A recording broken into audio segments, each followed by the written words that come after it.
what I'm doing is legal. This is why I believe I'll receive justice in the higher court. He hit more to right and right center than the left. It is good! He did it! He did it! It doesn't matter what your background is and where you come from. If you have dreams and you have goals, and that's all that really matters.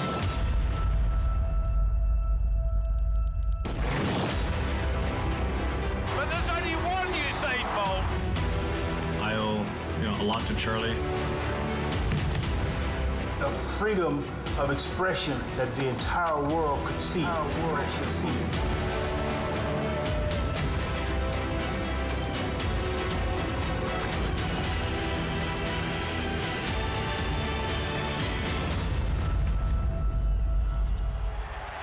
When you black, it's not a movement, it's a lifestyle. This is who we are.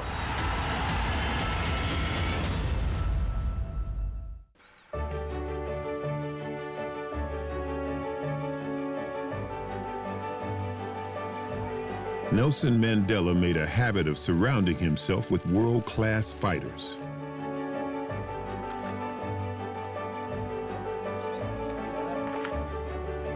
Whether it be the champion pugilists who he occasionally entertained in residence like Roberto Duran or marvelous Marvin Hagler. Very good.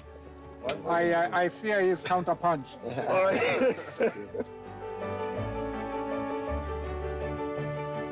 Or the comrades that helped him end 46 years of apartheid in his home of South Africa. Mandela was a champion in his own right, but by comparison, he had just one adversary. And it was an opponent he'd spend half a lifetime trying to conquer. In his youth, Mandela dabbled in boxing himself, shuffling and slogging in and out as an amateur, while spending the rest of his time studying law and rising up through the ranks of the Social Democratic Party known as the African National Congress, or the ANC.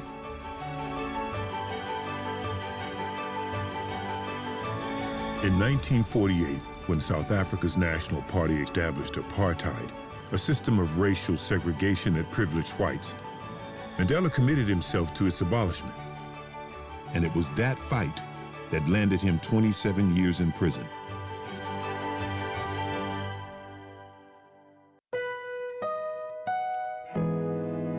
Robben Island, one of 3 prisons Mandela occupied, helped him gain a better understanding of the power of sport through the creation of a prison football league, helping Mandela foster healthy relationships and a sense of competition.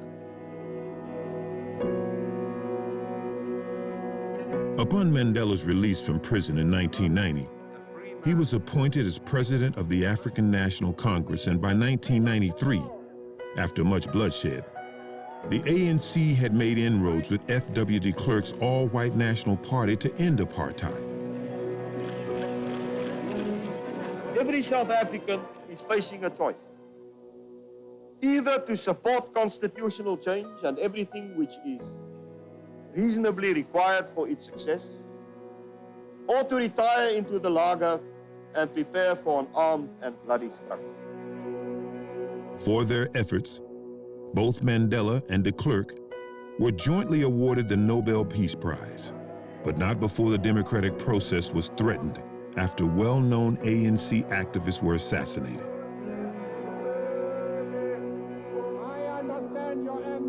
Those tragic events ultimately proved a turning point in the negotiation process, with the African National Congress winning the next democratic election in 1994. Leaving Nelson Mandela as the new president of South Africa and the nation's first black head of state.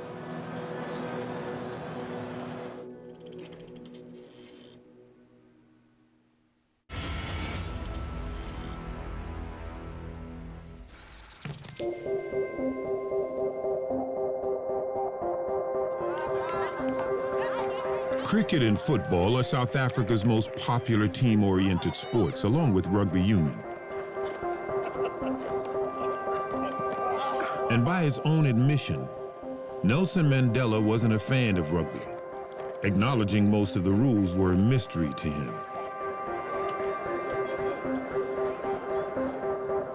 But he understood the wonderment of the Springboks, particularly for South Africa's white population.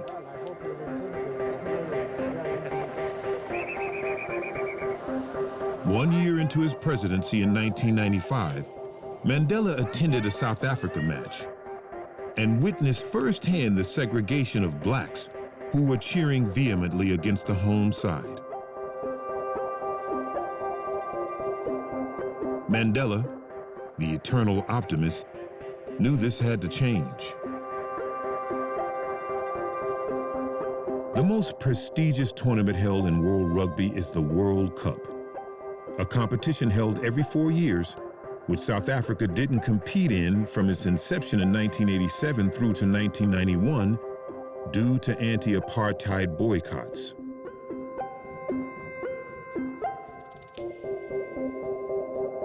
South Africa successfully bid to host the World Cup in 1995. And for Mandela, it was an opportunity to put on a show of unity with the Springboks grouped in Pool A alongside Australia, Canada, and Romania.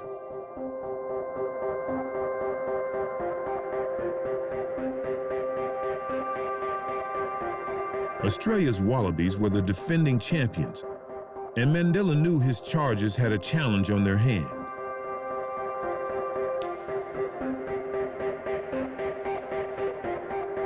And you know that they are very hungry for victory. The Australians have reached the top, but we have not. And that might be decisive tomorrow. I have never been so proud of our boys as I am.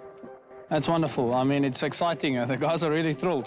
We were standing inside having photographs taken with the president. Shows you the hype. And we respect him as a great leader. And his visit here has honored us. So tomorrow we know there's one guy in the stand that we have to play for, and that's the president. Under the motto, one team, one country, South Africa's Springboks did indeed do their president proud, defeating Australia 27-18 in their first pool match before Mandela, dressed in a team jersey, watched on as his team made history against New Zealand's All Blacks in a gripping final, sealing victory in extra time 15-12.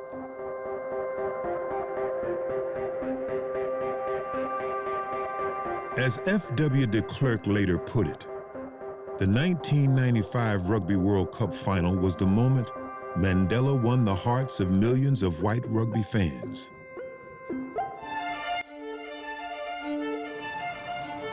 As South Africa's black population slowly discovered a passion for the Springboks, nothing could quell their love for Bafana Bafana, the moniker of the South African national football team. In 1996, the nation had the privilege of hosting and winning the 20th edition Africa's Premier Football League Championship, the Cup of Nations. And after making another successful tilt at hosting a global sporting event, South Africa nailed its biggest bid in 2004, the 2010 FIFA World Cup. With a frail Mandela led through the crowd in Zurich before emotionally standing, arms raised in front of the World Cup trophy.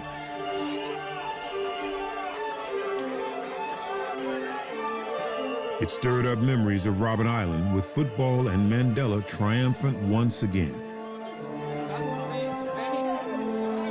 No athlete, however, captivated a young Nelson Mandela more than Muhammad Ali.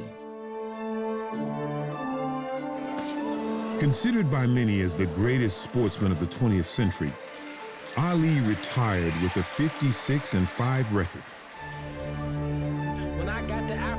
37 knockouts and a remarkable 19 title defenses. And Ali, like Mandela, also sacrificed everything to fight racial injustice and bring attention to the civil rights movement. It was Ali's wish to one day fight in Nelson Mandela's South Africa. But as Parkinson's disease began to ravage his body late in his career, that wish was handed to 29-year-old daughter Layla in 2007, who defended her WBC and IBF super middleweight titles against South Africa's Gwendolyn O'Neal at Emperor's Palace in Johannesburg.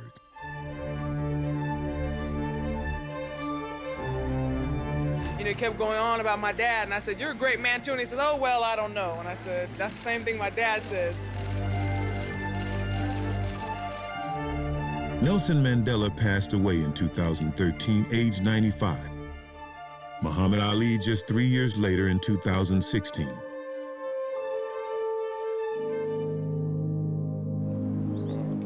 And while boxing always held a place close to Mandela's heart, he was a supporter of any sport that helped fans from across the world come together.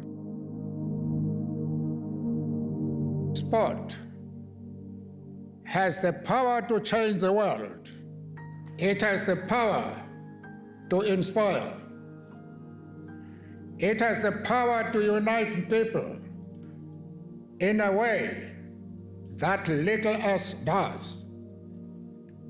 It speaks to youth in a language they understand. Sport can create hope where once there was only despair. From South Africa's wins at the 1995 Rugby World Cup and 1996 Africa Cup of Nations to hosting the 2010 FIFA World Cup, the unity that sport brought to Mandela's legacy signified one thing: segregation, because of skin color, has no place in the world of sport, on or off the pitch.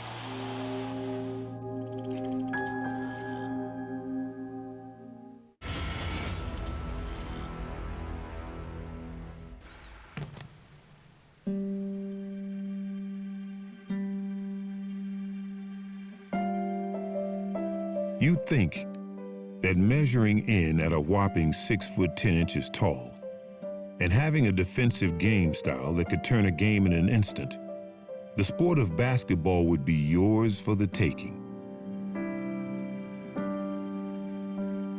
But throw in being a Black American during the 1950s and 60s and living in a hotbed of civil unrest, the task becomes a hell of a lot more difficult. That is, unless of course you're basketball revolutionary Bill Russell, an 11-time NBA champion with the Boston Celtics and hero to America's ongoing fight against racial injustice. I should also say, it's not lost on me or anybody in this room that there's an enormous amount of racial tension in this country, an enormous amount of social injustice. And Bill, you probably remember this, but the first All-Star game that took place in Los Angeles was in 1963. You were the MVP. And then, of course, the Celtics went on to win a championship that year. But maybe even more importantly, then in the summer of 1963, you stood on the steps of the Lincoln Memorial when Dr. King gave his I Have a Dream speech. And so, to me, there's this direct through line from players like Bill Russell, roughly 55 years ago, to LeBron and Kevin Durant speaking out today on issues that are important to them. Born in 1934, William Felton Russell grew up in Monroe, Louisiana, in America's segregated South. But when World War II broke out, the family settled into the projects of Oakland, California, and into a life of poverty, where Bill's dad became his hero. Older Russell had a strict but fair influence and kept the family safe. But when young Bill discovered basketball, the kudos was shared with George Meekin of the Minneapolis Lakers, a 6'10" pioneer of American professional basketball.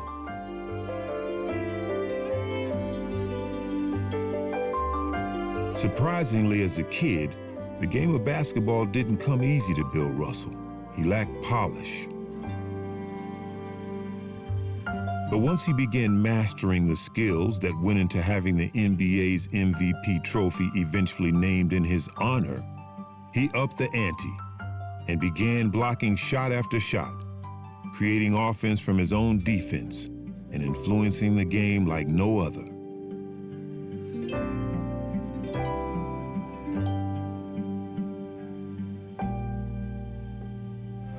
At high school, Bill Russell developed a spellbinding defensive style and jumped to block shots in a manner never seen before.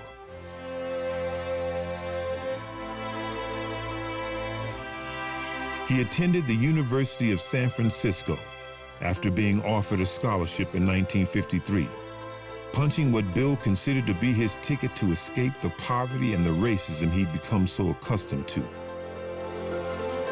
But he was wrong.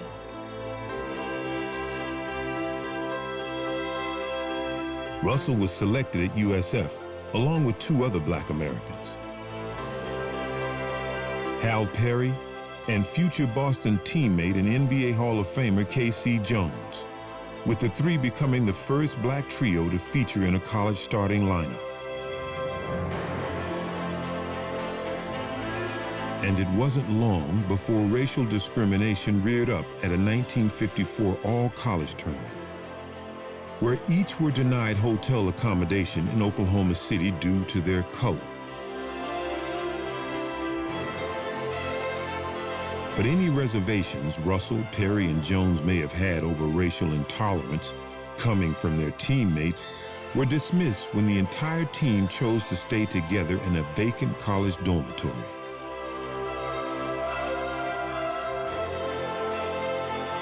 The experience helped galvanize the playing group and led to 2 straight college championships in 1955 and 1956.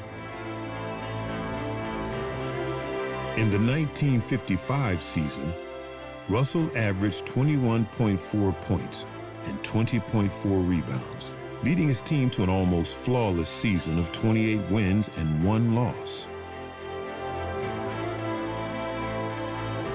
Russell had put together one of the great college seasons of all time, but perhaps it was too good.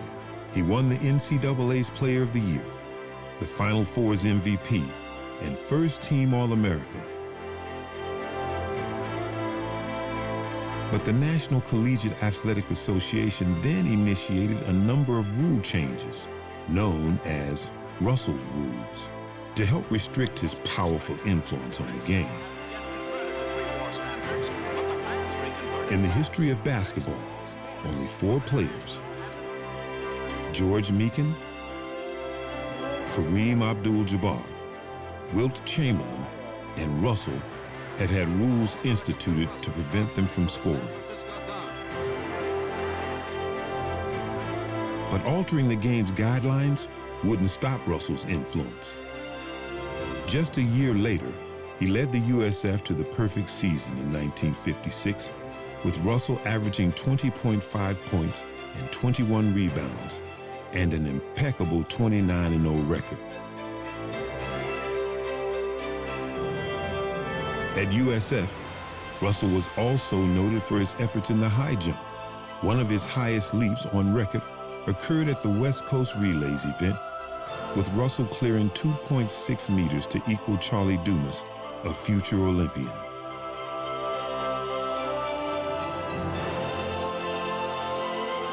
Both men made it to the 1956 Melbourne Olympics, but Russell left high jump glory to Dumas, instead focusing on captaining USA basketball to a 4th consecutive gold medal.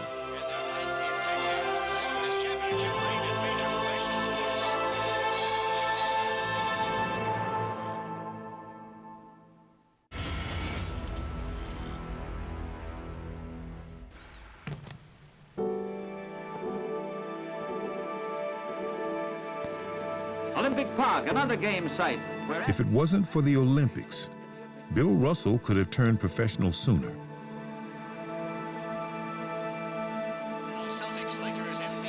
He was drafted by legendary Boston Celtics coach Red Auerbach in 1956, but chose to exercise his right as an amateur athlete to attend the Melbourne Games.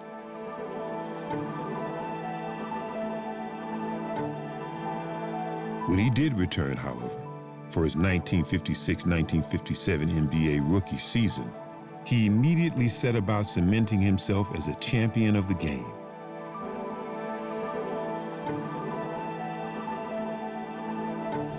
His career spanned 13 years, from 1956 to 1969, and during that time, Russell was a 5-time MVP, a 12-time NBA All-Star, and along with Coach Auerbach, became a beacon for a Celtic dynasty that won 11 NBA championships, 8 of those straight.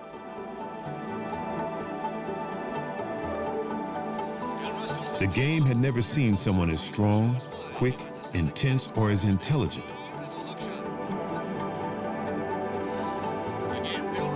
And he was just as unrelenting in his pursuit of civil rights for Black Americans.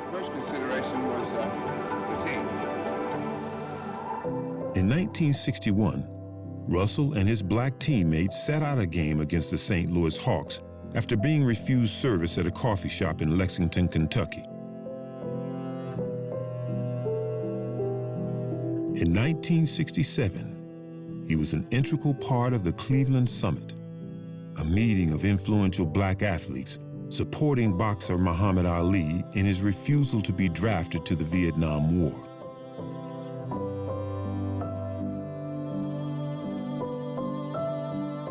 And a year earlier, Russell had again furthered the legacy of Black Americans in basketball with his appointment as not just the first Black coach of the NBA, but the first playing coach in wake of Red Auerbach's retirement from the Celtics.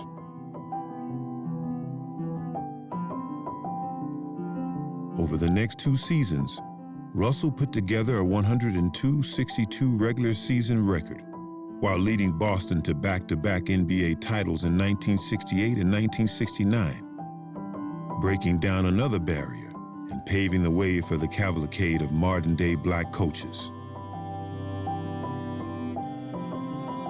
I don't anticipate any problems with the guys, because one thing that we've always had in the Celtics is mutual respect.